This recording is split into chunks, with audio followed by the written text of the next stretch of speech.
ان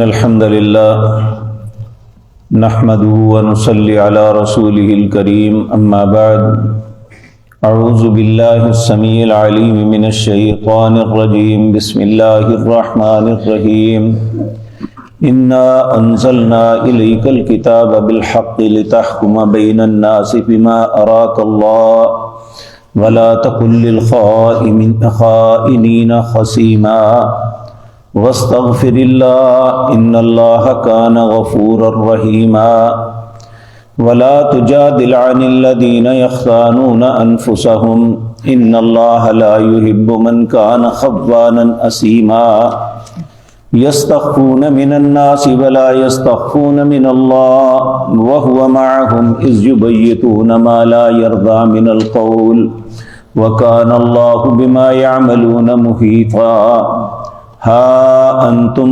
ہؤلاء جادلتم عنہم فی الحیاۃ الدنیا فمن یجادل اللہ عنہم یوم القیامۃ ام من یکون علیہم وکیلا۔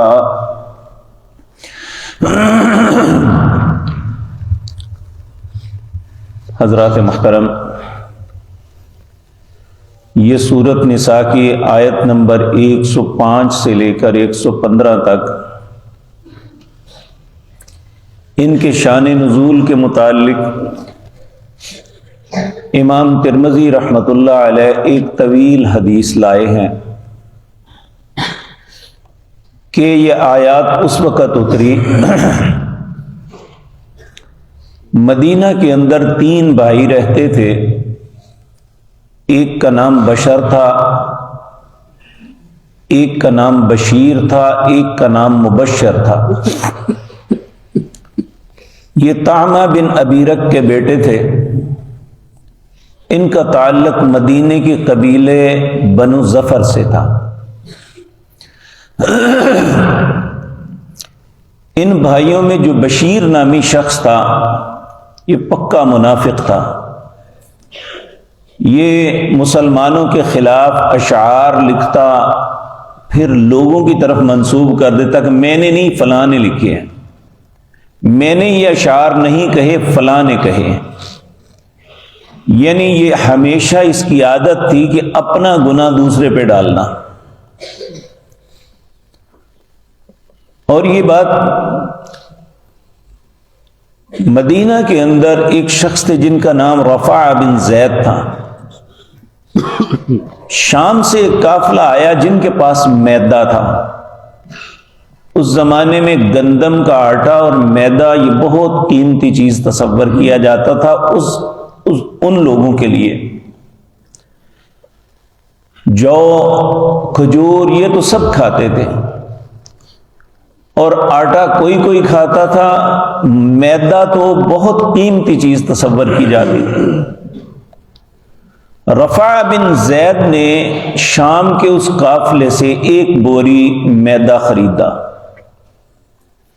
اور اسے گھر کے اندر ایک سٹور تھا جس میں اس کا اسلحہ پڑا ہوا تھا، اس نے وہاں پہ یہ بوری رکھ دی۔ ان تینوں بھائیوں کو پتہ چلا تو انہوں نے رات کو نقب لگائی، اس کا اسلحہ اور میدا چوری کر کے لے گئے۔ جب صبح ہوئی تو حضرت رفاع بن زید نے اپنے بھتیجے قتادہ بن نعمان کو کہا کہ آج رات میرے گھر چوری ہو گئی ہے، اس کا پتہ لگانا ہے۔ حضرت قتادہ ایک سمجھدار آدمی تھے، انہوں نے ٹو لگائی کہ کس کے گھر رات کو چولہا جلا تھا۔ یہ بالکل ان کے پڑوس میں رہتے تھے، پتہ چلا کہ ان کے گھر چولہا جلا ہے۔ جب تحقیق کی تو پتہ چلا کہ انہوں نے ہی میدے کی روٹیاں کھائی ہیں رات کو۔ اب انہیں بھی پتہ چل گیا کہ ہماری چوری کھل گئی ہے، پتہ چل گیا ہے۔ انہوں نے کیا کیا، اپنا سامان اٹھا کے ایک یہودی کے گھر پھینک دیا اور ان کے قبیلے کے لوگ نبی کریم صلی اللہ علیہ وسلم کے پاس پہلے ہی آ کے کہنے لگے، دیکھیں جی رفع اور اس کا بھتیجا جو ہے یہ ہمارے خاندان کے ایک ہمارے قبیلے کے ایک نیک خاندان پہ الزام لگا رہے ہیں چوری کا۔ حضرت قتادہ بن نعمان کہتے ہیں کہ میں نبی کریم کی خدمت میں حاضر ہوا تو آپ نے ناراضگی کے ساتھ مجھے کہا، ابو قتادہ تمہیں خیال نہیں آتا کہ ایک مسلمان اور اچھے گھرانے پہ الزام لگا رہے ہو چوری کا، جبکہ یہ چوری یہودی نے کی ہے، اس کے گھر سے مال برآمد ہو رہا ہے۔ حضرت قتادہ بن نعمان کہتے ہیں میں خاموش، اسی حالت میں رسول اللہ پر وحی اتری اور یہ آیتیں نازل ہوئی۔ اگر نبی کریم صلی اللہ علیہ وسلم ان کے کہنے پہ یہ فیصلہ اس طرح صادر فرما دیتے تو کل کو پتہ چلتا تو یہ بہت بڑی اسلام کے لیے ہزیمت کا سبب بننا تھا کہ دیکھیں جی وہ یہودی تھا نا، اپنی قوم سے نہیں تھا، اس لیے اس پہ الزام لگا دیا اور اپنوں کو چھڑا لیا۔ دوسرا، نبی کریم صلی اللہ علیہ وسلم کے فیصلے پہ قدغن آنی تھی، اور تیسرا یہ ریت چل پڑنی تھی کہ جو مردی جس پہ مردی الزام لگا دے اس کی بات مان لی جائے۔ تو اللہ نے آسمان سے آیتیں اتار دی۔ اللہ فرماتے ہیں انا انزلنا الیک الکتاب بالحق، بے شک ہم نے نازل کی آپ کی طرف کتاب حق کے ساتھ، لتحکم بین الناس، تاکہ آپ فیصلہ کریں لوگوں کے درمیان، بما اراک اللہ، جو اللہ آپ کو دکھا رہا ہے۔ اور اللہ رب العزت نے یہ سارا راز جو بنا ہوا تھا اللہ نے آپ کے سامنے اشکارا کر دیا کہ حقیقتاً یہ بات نہیں، چور یہی ہے، انہوں نے دوسرے پہ الزام لگایا۔ لِيَحْكُمَ بَيْنَ النَّاسِ بِمَا أَرَاكَ اللہ، جو اللہ نے آپ کو دکھایا ہے اس کے مطابق فیصلہ کیجیے۔ وَلَا تَكُن لِّلْخَائِنِينَ خَصِيمًا، کسی خائن اور جھگڑالو کا ساتھ نہ دیں۔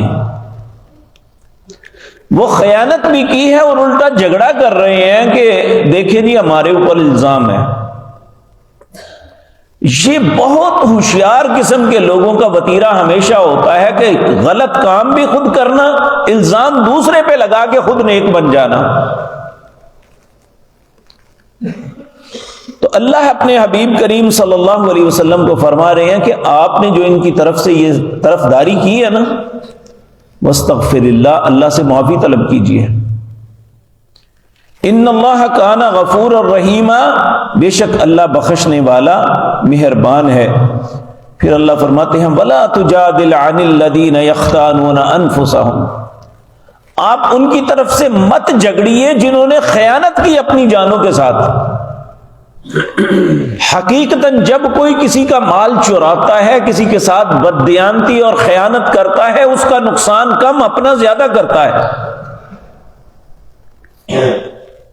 کل قیامت کے دن جب ساری مخلوق کھڑی ہوگی، اللہ اس کو ساری دنیا کے سامنے آشکارا کرے گا، وہ چیز اس کے سر پہ لاد کے جو اس نے چوری کی ہوگی نا، ساری مخلوق کے سامنے لائے گا اور وہ چیز بول کے کہے گی یہ چور ہے، اس نے مجھے چوری کیا تھا۔ تو حقیقتاً خیانت کرنے والا، بددیانت چور جو ہے، یہ اپنی ذات کے ساتھ خیانت کرتا ہے، کسی اور کا شاید کسی کا اتنا نقصان نہ ہو۔ تو اللہ نے اپنے حبیب کریم صلی اللہ علیہ وسلم کو فرمایا وَلَا تُجَادِلْ عَنِ الَّذِينَ يَخْتَانُونَ أَنفُسَهُمْ، آپ جنہوں نے اپنی جانوں کے ساتھ خیانت کی ہے ان کی طرف سے جھگڑا مت کیجیے۔ ان اللہ لا يحب من كان خوانا اثیما، بے شک اللہ نہیں محبت کرتا کسی بھی خیانت کرنے والے گنہگار سے۔ پھر اللہ فرماتے ہیں یہ کیا سمجھتے ہیں کہ رات کے اندھیروں میں یہ سارا کچھ بدل لیا ہے تو یہ اللہ سے چھپ جائیں گے؟ یستخفون من الناس، یہ لوگوں سے تو اپنا چھپاؤ کر سکتے ہیں کہ لوگوں کی آنکھوں میں دھول جھونک دیں، ولا یستخفون من اللہ، اللہ سے نہیں چھپ سکتے. وَهُوَ مَعَهُمْ إِذْ يُبَيِّتُونَ مَا لَا يَرْضَى مِنَ الْقَوْلِ، یہ رات کے اندھیروں میں جو کچھ کرتے ہیں اس وقت اللہ ان کے ساتھ ہوتا ہے. ساتھ سے مراد اللہ کا علم ہے کہ رات کے اندھیروں میں یا دن کی روشنیوں میں، زمین کی تہ میں یا آسمان کی بلندیوں پہ کون کیا کر رہا ہے. لقمان علیہ السلام نے اپنے بیٹے کو یہی بات سمجھائی تھی. یا بنی انہا ان تک مثقال حبۃ من خردل فتکن فی صخرۃ او فی السماوات او فی الارض یاتی بہ اللہ. اے میرے پیارے بیٹے، ایک بات یاد رکھنا، یا بنی انہا ان تک مثقال حبۃ من خردل، ایک ذرے کے برابر بھی اچھا یا برا کام کرو گے نا، وہ زمین کی تہ میں کر لو، زمین کے اوپر کر لو، آسمان کی بلندیوں پہ کر لو، یاتی بہ اللہ، اللہ اسے لے آئے گا. اللہ سے کوئی چیز چھپی نہیں ہے. وَكَانَ اللَّهُ بِمَا يَعْمَلُونَ مُحِيطًا، صرف اللہ لانے والا ہی نہیں، جاننے والا نہیں، اور وہ احاطہ کرنے والا بھی ہے، یعنی وہ اس کا مواخذہ بھی کرے گا. پھر اللہ ان کی قوم کے لوگوں کو ڈانٹ رہے ہیں. ہا انتم ہؤلاء جادلتم عنہم فی الحیات الدنیا، تم ایسے لوگ ہو جھگڑا کر رہے ہو دنیا کی زندگی کے لیے کہ ہمارا خاندان کی بے عزتی نہ ہو جائے، ہمارا معاملہ نہ خراب ہو جائے. اور یہ آیت ہمیں بتاتی ہے کہ جس شخص کو پتا ہے کہ اس کے خاندان کا، اس کا عزیز، اس کا دوست چور ہے، وہ اس کو بچانے کی کوشش کرتا ہے تو اللہ اسے ڈانٹتے ہیں. ہا انتم ہؤلاء جادلتم عنہم فی الحیات الدنیا، اللہ کہتے ہیں دنیا کے لیے تو جھگڑ رہے ہو. فمن یجادل اللہ عنہم یوم القیامہ، قیامت کے دن اللہ کے سامنے کس طرح جھگڑو گے؟ کہ دنیا میں تو جا کے تھانے میں کہہ دیا نہیں نہیں جی یہ بڑا چنگا سی، یہ بڑا پاک صاحب ہے جی، یہ نے چوری نہیں کی تھی، پتہ ہے چور ہے، صرف اس لیے کہ خاندان کی عزت بچ جائے. اللہ کہتے ہیں فَمَن يُجَادِلُ اللَّهَ عَنْهُمْ يَوْمَ الْقِيَامَةِ، قیامت کے دن اللہ کے سامنے کیسے جھگڑو گے؟ اَمَّن يَكُونُ عَلَيْهِمْ وَكِيلًا، اس دن کس طرح وکالت کرو گے اللہ کے سامنے کہ یہ ایسا نہیں تھا؟ تو یہ باتیں بہت خوفناک ہیں. آج اپنے معاشرے میں جب ہم نظر دوڑاتے ہیں یا اپنے آپ پہ نظر دوڑاتے ہیں، دوسرا معصوم بھی ہو تو ہم اس کے خلاف سب کچھ زبان سے بول جاتے ہیں، ہر گواہی دے دیتے ہیں. اپنا چور بھی ہو تو اس کو بچانے کی پوری کوشش کرتے ہیں. یہ حقیقتاً صرف بشر، بشیر اور مبشر کے لیے آیتیں نہیں اتری تھی، یہ میرے اور آپ کے سب کے لیے ہیں، اور قیامت تک آنے والے انسانوں کے لیے اللہ کا قانون اور اصول ہے. جو بھی ایسا کرے گا وہ اللہ کی بارگاہ میں کیا جواب دے گا؟ تو اللہ رب العزت فرماتے ہیں وَمَن يَعْمَلْ سُوءًا يَظْلِمْ نَفْسَهُ، جو شخص بھی برا عمل کرے یا اپنی جان پہ ظلم کرے، پھر اسے احساس ہو جائے کہ میں نے غلط کیا تھا، ثم یستغفر اللہ، پھر اسے چاہے اللہ سے استغفار کرے، یجد اللہ غفور الرحیم، اللہ کو بڑا ہی بخشنے والا مہربان پائے گا. وَمَن يَكْسِبْ إِثْمًا فَإِنَّمَا يَكْسِبُهُ عَلَى نَفْسِهِ، جو بھی گناہ کرتا ہے وہ اپنی ذات کا نقصان کرتا ہے. وَكَانَ اللَّهُ عَلِيمًا حَكِيمًا، اور اللہ جاننے والا اور حکمت والا ہے. وَمَن يَكْسِبْ خَطِيئَةً أَوْ إِثْمًا ثُمَّ يَرْمِ بِهِ بَرِيًّا فَقَدِ احْتَمَلَ بُهْتَانًا وَإِثْمًا مُبِينًا، جس نے وَمَن يَكْسِبْ خَطِيئَةً أَوْ إِثْمًا، خطا کہتے ہیں جو غلطی سے ہو جائے، اسم کہتے ہیں جو جان بوجھ کے گناہ کیا جائے. کہا جو شخص خطان کرے یا گناہ جان بوجھ کے کرے، ثم یرمی بہ بریئن، پھر اپنا بہتان دوسرے پہ لگا دے، فقد احتمل بہتانا، اس نے بہت بڑا بہتان اٹھایا، واسما مبینا، اور بہت بڑے گناہ کا ارتکاب کیا.